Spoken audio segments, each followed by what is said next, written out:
Major support for Carolina Business Review provided by Grant Thornton. Operating in more than 100 countries, our tax, audit, and advisory professionals specialize in helping companies unlock their growth potential.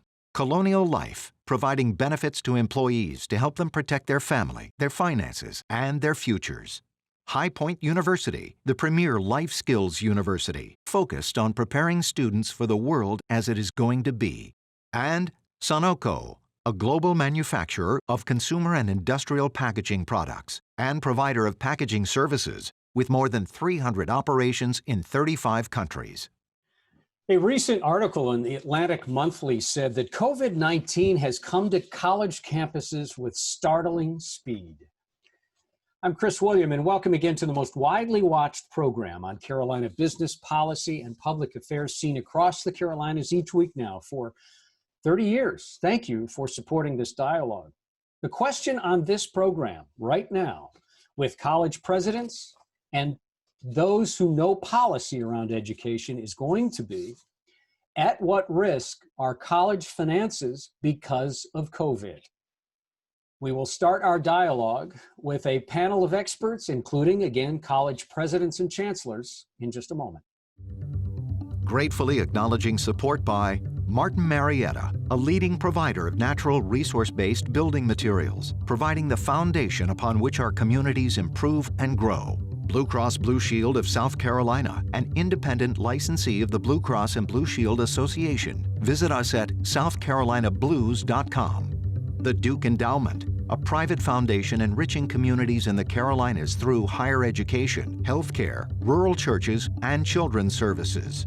Barings, a leading global asset management firm dedicated to meeting the evolving investment and capital needs of its clients. Learn more at barings.com. On this edition of Carolina Business Review, Dr. Elizabeth Davis of Furman University, Dr. Rusty Monhollon of the South Carolina Commission on Higher Education, Dr. Jenna Robinson of the James G. Martin Center for Academic Renewal, Dr. Karrie Dixon of Elizabeth City State University, and Connie Ledoux Book of Elon University.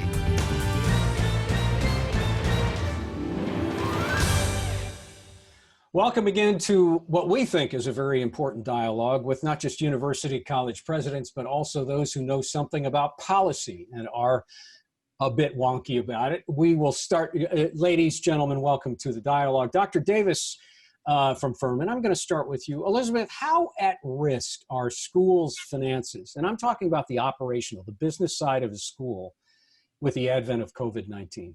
Well, Chris, I don't think any school can say they haven't experienced a loss.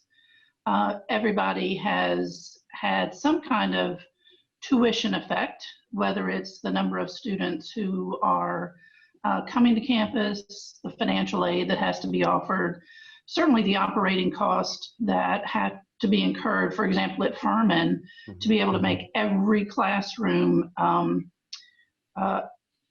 available to be both for in-person classes and remote. So the cameras, the screens, the ability to get the technology was very expensive for us. You know, one of the questions that we might want to explore is, although everyone's finances are at risk, how many institutions are going to be at risk in terms of coming out on the other side? Because that really, I believe, has affected how certain institutions have responded to the crisis. President Dixon, President Book, same question. What do you think? Chancellor Dixon, I'm sorry. So I have to agree with President Davis. You know, one thing that we're really focused on is what happens after the pandemic from the standpoint of our financial stability. And, you know, public HBCUs already rely on federal, state, and local funding much more heavily than non-HBCUs. 54% of overall revenue versus 38% was the latest comparison reported by the American Council on Education last year. So here at ECSU, we are incredibly thankful for the support that we've received on the local level, the state level, and our advocates in Washington, D.C. And going through a pandemic as a university, it is expensive. With our location in rural North Carolina, our region, northeastern North Carolina, we are surrounded by 21 counties that are our service area counties. And within those counties, they're all tier 1, tier 2 counties, some of the most distressed counties in North Carolina. So when I think about the students that we serve, it is also in our financial calculations is how many laptops we have to purchase, the lack of Wi-Fi in rural North Carolina, buying hotspots for students. All those things add up. And so with the federal funding that from the CARES Act, that really made a difference on my campus in helping us to maintain financial stability. But we also have to think about what happens in the spring. What happens if we have to send students home early again this fall? And so the financial aspect is something that does keep me up at night, because there are going to be some institutions that make it through and there are going to be some that don't. And I'm just thankful for the support that we're getting right now to support our students. And that is really what's critical for us during this pandemic at this time. President Book, is there any question that this is going to be a mortal wound for some of the schools coming out of this? We will see for some schools, this will be a hard thing to overcome. I'll say, I talk about this from three perspectives. One is that, schools, higher education has a shared governance system. So it depends on how well a school was positioned by their board in terms of reserves on hand to quickly respond to the pandemic. How much cash was available for that? I'd say the second big issue for universities is how much debt they had on the books. And you can see different universities responding differently because of the requirements of cash to debt. So many universities had to take quick action this summer and get those expenses off their books, with furloughs and layoffs and salary reductions, retirement benefits, those kinds of quick, immediate actions because of the debt load they had.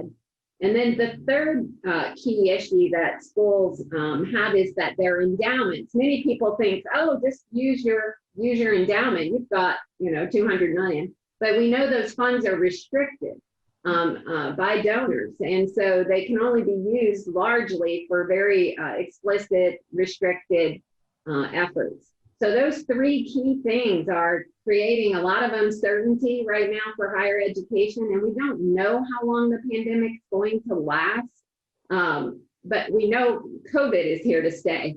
So even if there's solutions, we all think a vaccine's coming, we're all very hopeful, but we still are going to have to accommodate for this new disease in the way we run our businesses.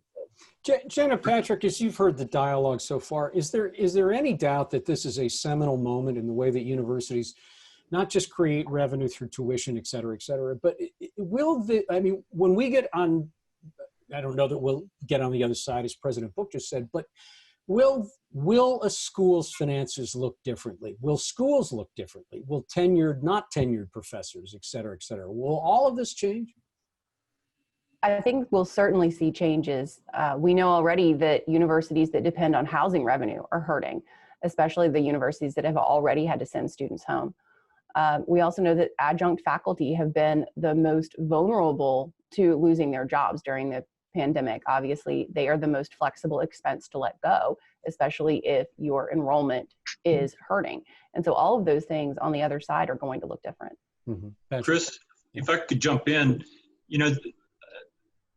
I would agree with what everyone has said, but I think one thing to keep in mind is that the pandemic has really just accelerated some trends and some challenges that I think universities have been facing to differing degrees over the past decade or more. Certainly declining enrollments has been a challenge, maybe less so in this region of the country. The Midwest and the Northeast especially have seen significant decreases in enrollment, in large measure because of the supply of traditional age students, high school graduates, is declining as well. So the pandemic has put an additional urgency on some of these issues and really exacerbated, I think, the crisis. Many schools were probably facing financial challenges even before the pandemic, and it has only made those things worse. Dr. Davis, President Book, President Dixon? I will say for us, in terms of how this has helped us sort of accelerate some thinking, Furman has a real commitment to undergraduate education. So we have very few graduate programs, but we have 4 very impressive institutes. Our Institute for the Advancement of Community Health, our Riley Institute for Education Policy, Diversity Leadership, our Shy Center for Sustainability, and a new Institute Center for Innovation and Entrepreneurship. And one of the things that we have typically done is thought about these centers from a sort of a research or a community benefit point of view. But I've been encouraging the campus to think about these as just another level of education that we can provide. So in terms of diversifying our revenue streams, I mean, that's what institutions are. We have 2 choices, right? More revenues, less expenses to be able to manage this.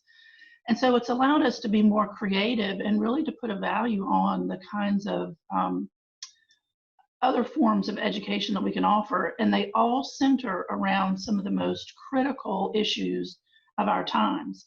They also allow us to be more flexible than creating new school structures that have a curriculum and an administration. And so we can respond more quickly to changes in the world and in the economy. So, Chancellor Dixon, I want to ask you this because you articulated well some of the challenges, not just to HBCUs, but also to the structure that you see. And as Dr. Davis described and used the term creativity, is this an opportunity to unbundle what that college value proposition has traditionally been? And all of a sudden now you've got, and it's my turn, but all of a sudden you've got the opportunity to move some of the shells around and get a teacher that may be better with students online direct, maybe another teacher grading, or an instructor or a professor. I mean, I guess, does this allow you to disassemble what that value chain was and reassemble it in a more efficient way to deliver the education at higher ed? Definitely, Chris. I will add that, one thing that this pandemic has taught us at ECSU, Elizabeth City State University, is we had to look at this as an opportunity to assess our operational structure, an opportunity to maximize effectiveness and efficiencies, look at how we do things and how we can engage more with technology to transition. And we were really forced to do that because when we had to move over to remote instruction, this was something nobody anticipated and something we had to act on very quickly. And so we were able to do that. Our faculty were patient with us. They were ready to do all we could to make sure that we were operating effectively with remote instruction. And so as I think about the benefits that this has provided ECSU, there have been many, to be quite honest. One is from the standpoint of where we're positioned in rural North Carolina and how we're promoting access to a quality education at an affordable price. We are one of 3 NC Promise campuses. The North Carolina General Assembly identified 3 campuses, ECSU, UNC Pembroke, and Western Carolina. And we're offering $500 tuition per semester for in-state students and $2,500 tuition per semester for out-of-state students. And so what we've seen, if you think about the financial stability piece, the growth that we've seen in enrollment has just been significant. Over the last 3 years, just this last week, with our enrollment census, we grew 13%, double-digit growth in a pandemic. And you don't hear about that type of growth, but I think people are looking at ways to further their education, identify opportunities for enhanced credentials, and they're looking for that price point and that quality. And so that has benefited us well on the financial standpoint as we think about growth and how that equates to our financial stability at the institution. And so I think, we have a lot of different opportunities here that we've been able to really leverage during this pandemic. We've been able to learn more about technology usage, more about our students' needs, as I mentioned, when it comes to students who are in areas with no Wi-Fi, making sure that we're able to provide them laptops and hotspots for their success. So this opportunity for the university, I think, really had us hone in on those operational efficiencies so that we can maximize and be more effective. President Book, do you feel like you can be, as your predecessors just described, the idea of being creative and looking at new opportunities and kind of reset? Do you feel like you've got enough room to be creative, to reset, to maybe redesign what Elon has done, or maybe be a pace setter on that, and do it without the faculty becoming cynical about, well, this is an opportunity to change tenure and or get rid of those of us that may not be performing well in their eyes, et cetera, et cetera? Absolutely. And I would say that the energy from faculty right now, and I would say largely across America, one thing I have been excited about in working in higher education in the United States is that we have the most diverse ecosystem of offering in the world. So think about it: community colleges, public, private, institutes, culinary schools. So it's a diverse ecosystem. And what has happened over the last 6 months is an accelerated narrative around the critical importance of the classroom experience. And that's true for higher education, and that's true for K through 12. Suddenly, we took it for granted, and the dialogue really had been about all the alternatives in the online world. But since pandemic, we're all lamenting the loss of those powerful classroom experiences. And so it has allowed, and our faculty at Elon, and this is faculty across the United States, are leveraging new tools, a newly staged classroom, right? We've physically distanced. We have cleaning protocols before you start and when you finish. But the new tools that are allowing us to broadcast those classes, bring in people from all around the world as experts into our classrooms. And faculty are right in the middle of designing these new assets in higher education. So I find the energy very creative right now around instruction, and really critical to have those seasoned faculty who know how to deliver education being right at the forefront of designing this new approach, this new curriculum, and how to deliver it effectively. Thank you. Jenna, Patrick, please comment on this. We get the sense that there's a lot of enthusiasm, and I don't want this to be a leading question, Jenna and Patrick. Is this and again, I don't want to be too hyperbolic either, is this a complete reset of that college delivery vehicle of education? I don't think it's a complete reset, because I think that, as Connie said, a lot of students are suddenly realizing how much better the in-person experience was than, the Zoom school that way too many of them are getting right now. I mean, obviously, professors are scrambling. They've been asked to do something very quickly. And so what students are getting right now is not online education in its best form. They're getting online education in a quick turnaround form. And so I think that we're going to come through with students having a new appreciation of the in-person experience, and also more savvy about when they do look for online courses to check out the quality, make sure that the delivery they're going to get is good. Because I've heard too many stories of students who, they go to class and it's just a Zoom call where nobody can hear each other and the quality just isn't there. Patrick, same question. Rusty, by the way. I am sorry. Geez. When you do, quite all right. I've been called worse. Well, thank you. I'll try not to do that again. No problem. No problem. Yeah, I would agree. I think there is a renewed interest or appreciation of the classroom experience, but I can't quite shake the feeling that we are starting to move towards a different model of delivery, that there is going to be more hybrid, more online offerings, especially as faculty become more comfortable with it, the technology improves.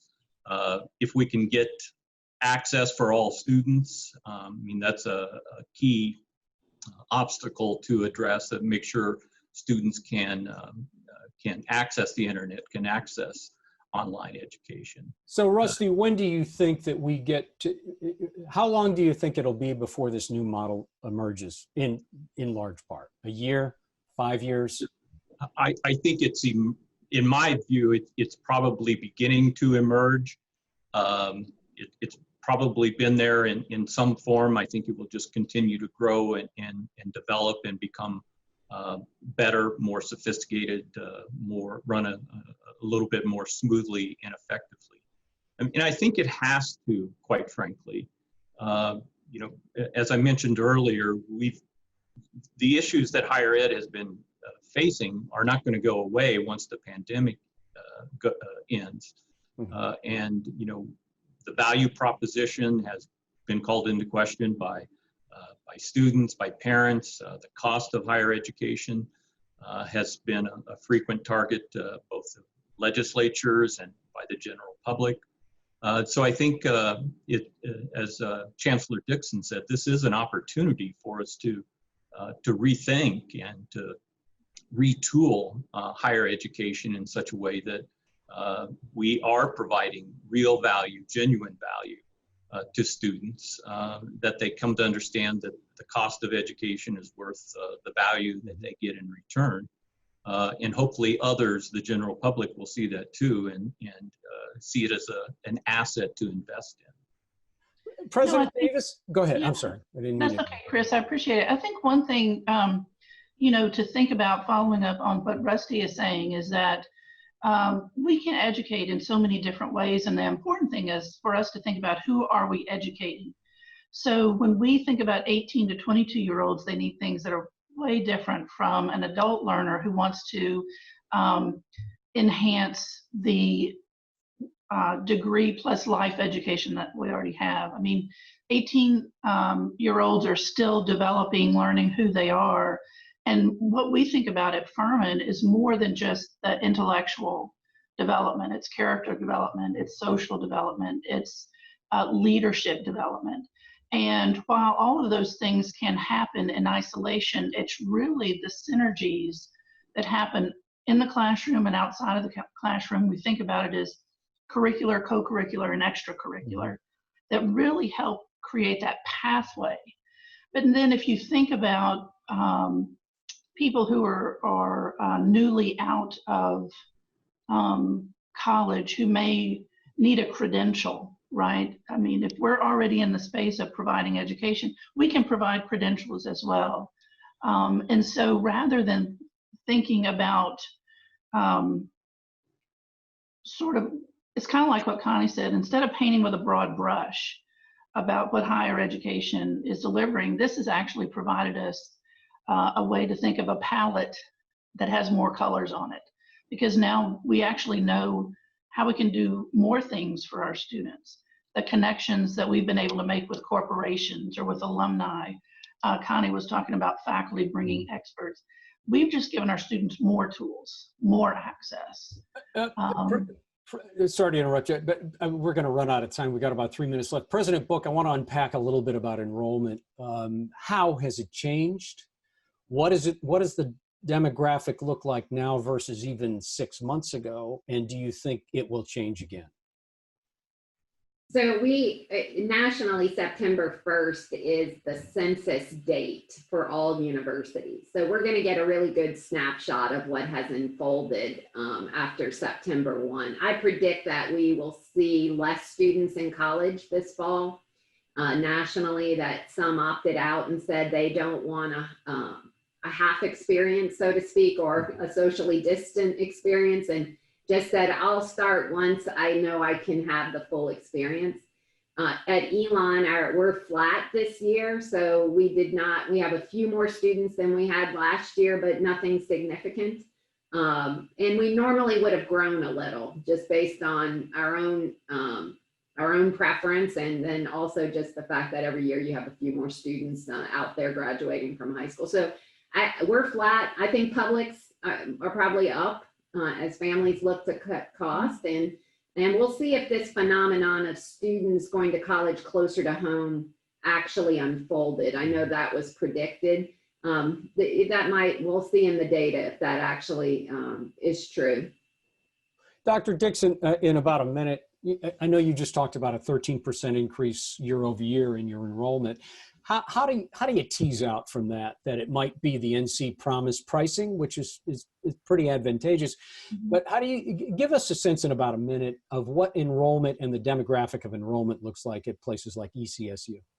Definitely. So we have seen enrollment growth the last 3 years, as I mentioned, and this year our census date for the UNC system was Monday, August 24th. And so we came in at 13% growth over our enrollment from 2019. A lot of that does have to do with NC Promise, I believe, because I do think people are shopping around more and looking for a quality education at an affordable price. But we also have to consider the strategies that we put in place as well at ECSU to really do more targeted recruitment of North Carolinians, especially in our 21 county service area. And so we've seen significant growth. And then looking at our pipelines, transfer students, military students, those where we saw those pipelines grow significally, almost 28%. I'm so sorry to cut you off, and this has been so compelling. And thank you all for joining us. And again, to our friend Rusty, not Patrick, thank you for joining us. Jenna, Dr. Davis, Connie, thank you. Until next week, I'm Chris William. Good night. Major funding for Carolina Business Review provided by High Point University, Martin Marietta, Colonial Life, the Duke Endowment, Barings, Grant Thornton, Sunoco, Blue Cross Blue Shield of South Carolina, and by viewers like you. Thank you.